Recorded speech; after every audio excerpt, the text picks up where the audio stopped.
பிசாசு கொடுக்கிற, சத்துருக்கள் கொடுக்கிற பயமுறுத்தலுக்கு பயப்படாம, அதை விட என் தேவன் பெரியவர், என் தேவன் வல்லவர், அவர் சர்வ வல்லமை உள்ளவர், அவர் ஜீவன் உள்ளவர், எதையும் செய்ய வல்லவர் என்று விசுவாசித்து அந்த வசனத்தின் மேல, சத்தியத்தின் மேல நம்ம நிற்கும் போது நமக்காக ஒரு அடையாளத்தை கர்த்தர் எழுப்புவார். நம்முடைய வார்த்தையின்படி நான் விசுவாசிக்கிறேன், உங்களுடைய வார்த்தையின்படி நான் நம்புகிறேன், உங்களுடைய வார்த்தையின்படி எனக்கு ஆகும் என்று நான் விசுவாசிக்கிறேன். அம்மா எதுக்கு எடுத்தாலும் அவனுடைய வல்லமை பெருசு மாதிரியே நீங்க பேசாதீங்க, அதை அறிக்கை பண்ணாதீங்க, அவனுடைய நாமத்தையே வாயில வழங்காதீங்க. எதுக்குங்க அவனை போட்டு இல்லாத கிரெடிட்ல அவனுக்கு கொடுக்குறீங்க?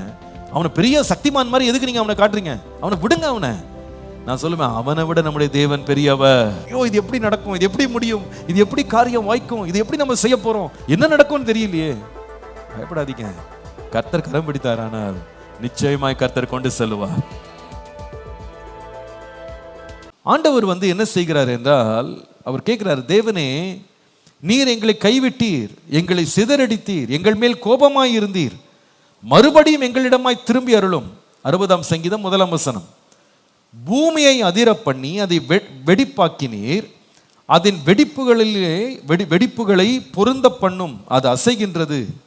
உம்முடைய ஜனங்களுக்கு கடினமான காரியத்தை காண்பித்தீர், தத்தளிப்பின் மதுபானத்தை எங்களுக்கு குடிக்க கொடுத்தீர். இதெல்லாம் ஒரு சூழ்நிலை பார்த்தா கர்த்தரே இதெல்லாம் நமக்கு விரோதமாக செய்தது போல. அப்போ இதெல்லாம் அவர் சொல்லிட்டு சொல்றாரு, ஆண்டவரே இவ்வளோ பெரிய போராட்டத்தின் நடுவில் நான் கடந்து வரும்போது, ஆண்டவரே சத்தியத்தின் நிமித்தம் ஏற்றும்படியாக உமக்கு பயந்து நடக்கிறவர்களுக்கு ஆண்டவரே நீங்க என்ன செய்யுங்கன்னா, நீங்க ஒரு கொடியை ஏற்றுங்க. கர்த்தருக்கு பயந்து நடக்கிற ஒரு கூட்டம் இருக்கு. இந்த பயந்து நடக்கிற கூட்டம் என்ன செய்யறாங்கன்னா, அவங்க ஒரு தீர்மானம் எடுக்கிறாங்க, கர்த்தரை தவிர நான் ஒருவருக்கும் பயப்பட மாட்டேன் அப்படின்னு ஒரு தீர்மானம் எடுக்கிறாங்க. சத்துருடைய வேலையில ஒரு வேலை என்னன்னா பயமுறுத்துற வேலை. அவன் எப்படி வருவான், ஒடுக்கிறதுக்கு எப்படி வருவான் என்று கேட்டா, நீங்கள் 64ஆம் சங்கீதத்தின் 1ஆம் வசனத்தை வாசிப்பீர்கள். ஆனால் 64ஆம் சங்கீதம் 1ஆம் வசனத்துல, தேவனே என் விண்ணப்பத்தின் என் சத்தத்தை கேட்டருளும், சத்துருவால் வரும் பயத்தை நீக்கி என் பிராணனை காத்தருளும். அப்ப சத்துரு யூஸ் பண்ற ஆயுதங்களை என்னது? பயம். நம்மளை பயமுறுத்தியே அவன் என்ன செய்வான்? நம்மளை மேற்கொள்ள முயற்சி செய்வான், இல்லையா? அன்னைக்கு தாவீதும் சவுலும் அவனுடைய சேனைகள் எல்லாம் நிற்கும் போது, கோலியாத் ஒரு பட்டயமோ ஒரு அம்போ வீசுறதுக்கு முன்னால அவன் பயன்படுத்தின ஆயுதம் வேற ஒண்ணுமே இல்லை. என்னது? பயம்தான். 40 days வெளியே ஒரு கர்ச்சிக்கிற சிங்கம் போல அவன் என்ன செய்கிறான் என்றால், அந்த ஜனங்கள் எல்லாம் பயமுறுத்துகிறான். ஒருவன் என்னோடு யுத்தம் பண்ணுங்க, ஜெயித்தீங்கன்னா நாங்கெல்லாம் உங்களுக்கு அடிமையா இருப்போம், தோற்று போனீங்கன்னா நீங்கெல்லாம் எங்களுக்கு எப்படி இருக்கணும்? அடிமையா இருக்கணும்னு சொல்லி பயமுறுத்துறான். இந்த பயம் பாருங்க, சத்துரு கொண்டு வருகிற ஒரு ஆயுதம். சத்ருவானவன் கூட இன்னைக்கு நம்மகிட்ட நிறைய வேளையில சில சத்தங்களை போட்டுட்டு அவன் என்ன செய்யறான்னா, எப்படி ஆகிலும் நடுவில் நம்ம பயந்து நின்றோமா நம்ம வெயிட் பண்றான்.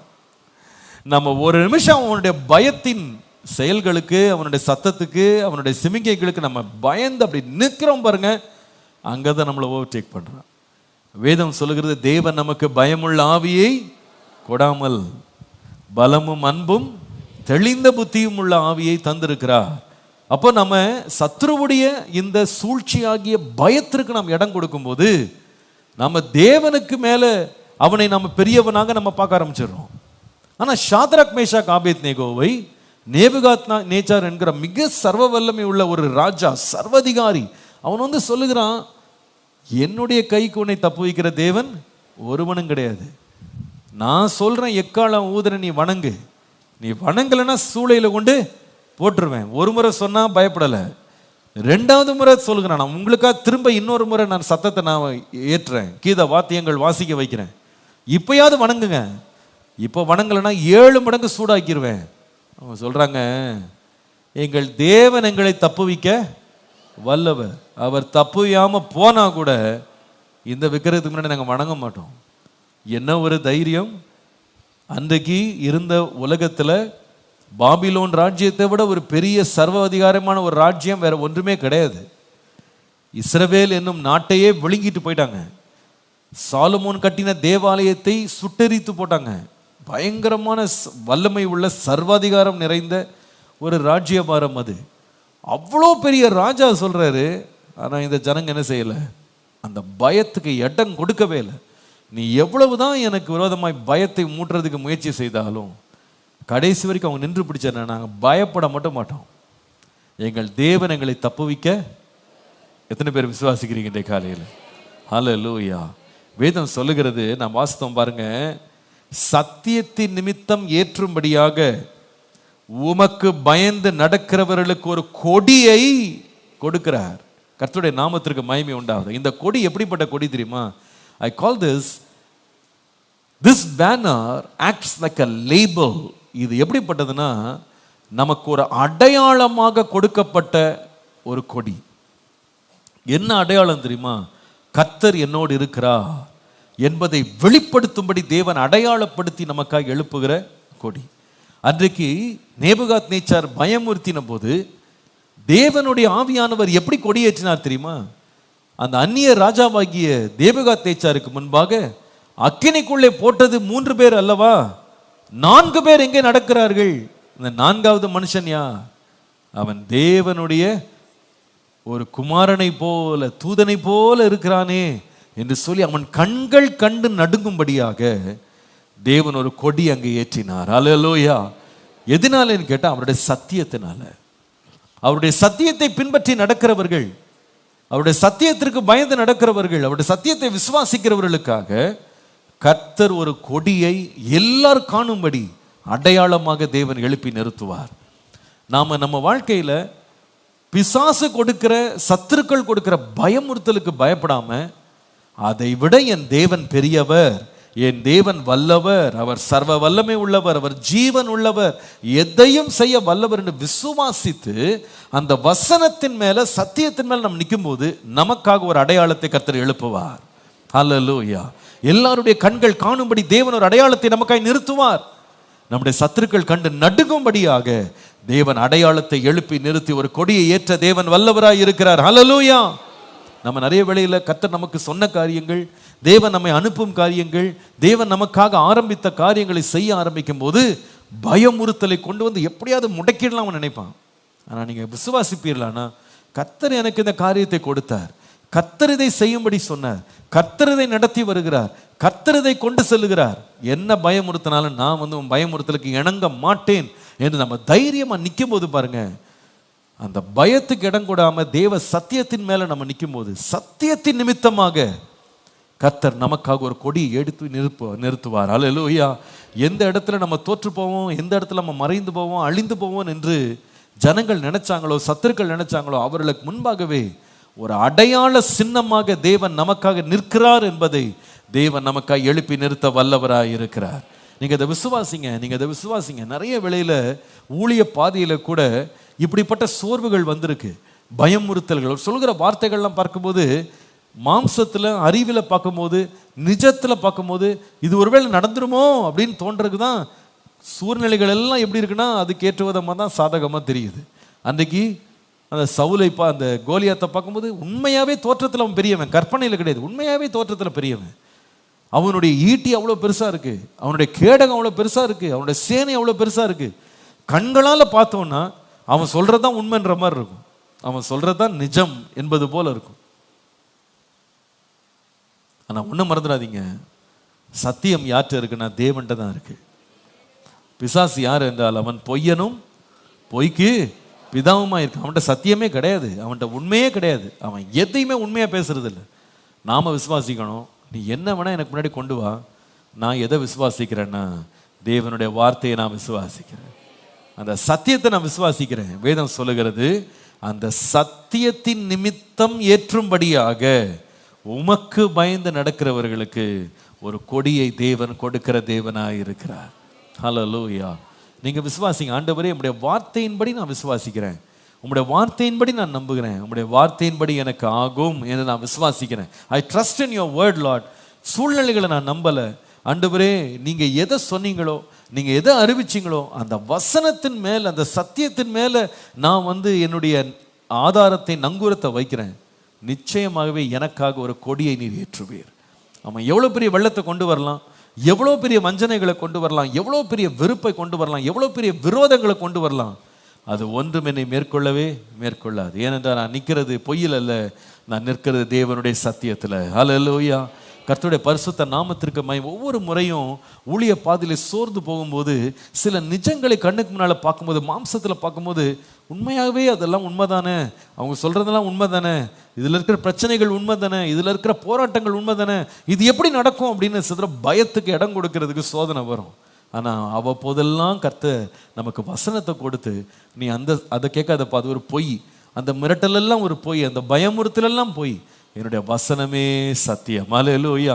வானம் ஒளிந்து போவோம், பூமி ஒளிந்து போவோம், அவருடைய வார்த்தை என்றும் என்ன செய்யாது, ஒரு உறுப்பு கூட ஒளியவே ஒழியாது. நிச்சயமாய் கர்த்தர் தம்முடைய வாசனத்தின்படி, அவருடைய வார்த்தையின்படி, அவருடைய வாக்குத்தத்தத்தின்படி காரியங்களை நிறைவேற்றி முடிக்க வல்லவராய் இருக்கிறார் என்பதை கர்த்தர் ஒவ்வொரு முறை நிரூபிக்கிறத நான் பார்த்துருக்கேன். அப்போ ஒரு தைரியம் வரும். ஆண்டவரே, நான் பயப்பட மாட்டேன், நான் பயப்படாமல் நான் என்ன செய்வேன், நான் கர்த்தருடைய வார்த்தையை நான் நம்புவேன். நான் சொல்லுவேன், அப்படி நாம் சத்தியத்தின் நிமித்தம் நாம் நிற்கும் பொழுது, சத்தியத்திற்காக நிற்கும்போது, சத்தியத்தின் நிமித்தம் ஏற்றும்படியாக கர்த்தருக்கு பயந்து நடக்கிறவர்களுக்கு கர்த்தர் ஒரு கொடியை அடையாளமாய் கொடுக்கிறார்.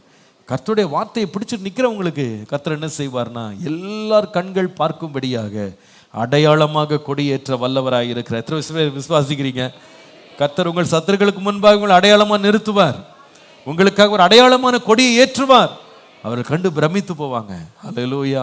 இவன் நம்முடைய வார்த்தைக்கு பயப்படலை, கர்த்தருக்கு பயந்தான், கர்த்தர் அவனுக்காக அடையாளமாய் எழுப்பினார். ஹல்லேலூயா. நம்ம நிறைய வெளியில தோன்றுகிற காரியங்கள், பயமுறுத்துற காரியங்கள், கண்களில் பார்க்கிற காரணம் பயந்துடும். பாருங்க, பயத்துக்கு நம்ம இடம் கொடுத்துட்டாலே அவன் நம்மளை மேற்கொண்டுட்டான். You have given space for him. அவன் நம்ம வாழ்க்கையில் கிரியை செய்வதற்கு இடம் கொடுத்துட்டோம். நான் சொல்லுவேன், நீங்க பயத்துக்கு இடம் கொடுக்காதீங்க, கர்த்தருடைய வார்த்தையை மட்டும் அறிக்கை பண்ணுங்க. அவன் வெள்ளம் போல வரட்டும், அவன் வஞ்சனையோட வரட்டும், சர்ப்பத்தை போல வரட்டும், எப்படி வேணா வரட்டும், நீங்க இன்னைக்கு சொல்லுங்க, ஆண்டவரே அதெல்லாம் நான் நம்பலை, அதை நான் விசுவாசிக்கலை. இஸ்ரவேலுக்கு விரோதமாய் குறி சொல்லுதல் இல்லை, இஸ்ரவேலுக்கு விரோதமாக மந்திரவாதம் இல்லை, நான் அதை விசுவாசிக்கல. ஆண்டவரே, உங்களுடைய வார்த்தை அதை விட வல்லமை உள்ளது, உங்களுடைய சத்தியத்தை நான் விசுவாசிக்கிறேன், நீங்க அதை அறிக்கை பண்ணுங்க. நிறைய பேர் இது எப்படி, அது எப்படி, இதுக்கு என்ன வல்லமை, அதுக்கு என்ன வல்லமை ரிசர்ச் பண்ணிட்டு இருக்கீங்க. யார்கிட்டயோ போய் கேட்டுக்கிட்டு இதுக்கு என்ன வல்லமை இருக்கு, அதுக்கு என்ன, நீங்க அதை விடுங்க, அதை விடுங்க. எல்லாத்துக்கும் பாருங்க, கடந்த வாரம் ஒருத்தர் கொண்டு வந்தாரு, அவருடைய பிள்ளை கீழ்ப்படியலையா, கீழ்ப்படியலைன்றதுக்காக அவர் என்கிட்ட சொல்றாரு, ஒரே பிசாஸ் போராட்டம் பாஸ்டர், அவளுக்கு பிசாஸ் பிடிச்சிருக்குமா தெரியல, இல்லை இதை போல எல்லாத்துக்கும் அவனை கொண்டு இழுத்துட்டு அவனுக்கு தான் வல்லமை இருக்கிற மாதிரி. நான் என்ன சொல்றேன், வேதம் என்ன சொல்லுது, உன்னுடைய பிள்ளைகள் கர்த்தரால் போதிக்கப்பட்டிருப்பார்கள், அவருடைய சமாதானம். நீங்க அந்த வசனத்தை விசுவாசிங்க. சும்மா எதுக்கு எடுத்தாலும் அவனுடைய வல்லமை பெருசு மாதிரியே நீங்க பேசாதீங்க, அதை அறிக்கை பண்ணாதீங்க, அவனுடைய நாமத்தையே வாயில வழங்காதீங்க. எதுக்குங்க அவனை போட்டு இல்லாத கிரெடிட்ல அவனுக்கு கொடுக்குறீங்க, அவனை பெரிய சக்திமான் மாதிரி எதுக்கு நீங்க அவனை காட்டுறீங்க, அவனை விடுங்க. அவனை நான் சொல்லுவேன், அவனை விட நம்முடைய தேவன் பெரியவர். ஹல்லேலூயா. நம்முடைய தேவன் தலை சிறந்தவருங்க, ரொம்ப பெரியவர், அவர் பராக்கிரமசாலி.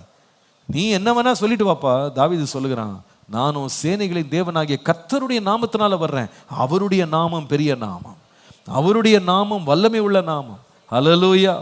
அவர் நமக்காக ஒரு கொடி ஏற்ற வல்லவர். எப்போன்னு சொன்னா, கர்த்தருக்கு பயப்படுறவங்க. மனுஷனை பார்த்து நான் பயப்படுறது இல்லை, சத்ருவை பார்த்து நான் என்ன பண்றது இல்லை, பயப்படுறது இல்லை. எத்தனையோ முறை இந்த சோதனைக்கு நான் உட்பட்டிருக்கேன். அநேக வேளையில பாருங்க, அந்த ஏதாவது ஒரு செய்தியை கேட்டுட்டு ஒரு சூழ்நிலையை பார்த்துட்டு பயந்து நடுங்கின உடனே ஊழியமே செய்யறதுக்கு பயமாயிரும், அப்படியே சோறு வந்துடும்.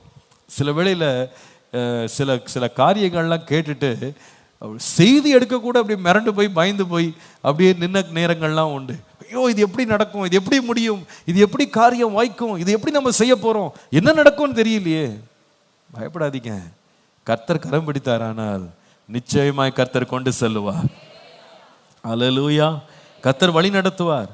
கர்த்தர் சொன்னதை நிச்சயமாய் செய்து முடிக்க தேவன் வல்லவராய் இருக்கு. விசுவாசிக்கிற ஆமேன்னு சொல்லுங்க. அல்லேலூயா. என் வாழ்க்கை எத்தனையோ சாட்சிகள் நான் சொல்ல முடியும், நேரம் தான் இல்லை இன்னைக்கு. ஆனால் நிறைய சாட்சிகள் எத்தனையோ முறை பயந்து போயிருக்கேன். அந்த பயத்தை கொடுத்துட்டு அவன் சொல்லுவான், நீ எல்லாம் என்ன பண்ற, உனக்கெல்லாம் ஒன்றும் நடக்காது, இதெல்லாம் நீ செய்யவே முடியாது, இதெல்லாம் நடக்கவே முடியாது, இப்படி போய் தைரியமா இப்போ பேசிட்டு வந்துட்ட, உனக்கு என்ன நடக்கும், இதெல்லாம் நீ எங்கேருந்து செய்வ, எப்படி நடக்கும். அந்த வேளை கொஞ்ச நேரத்துக்கு பார்த்தா மாம்சத்தில் நம்ம யோசித்தோம்னா அப்படியே உறைஞ்சு போகிற மாதிரி இருக்கும். ஆண்டவரே, ஏதோ படுகொலியில் போய் விழ போகிறனோ, ஏதோ பிரச்சனையில் மாட்டிக்கொள்ள போகிறனோ, ஏதோ ஒரு இக்கட்டில் சிக்கிற போகிறனோ. ஆனால் கொஞ்ச நேரம் கழிச்சு ஆண்டவர் நம்மகிட்ட ரொம்ப மெல்லிய குரல்ல அவருடைய வார்த்தையை அனுப்புவார்.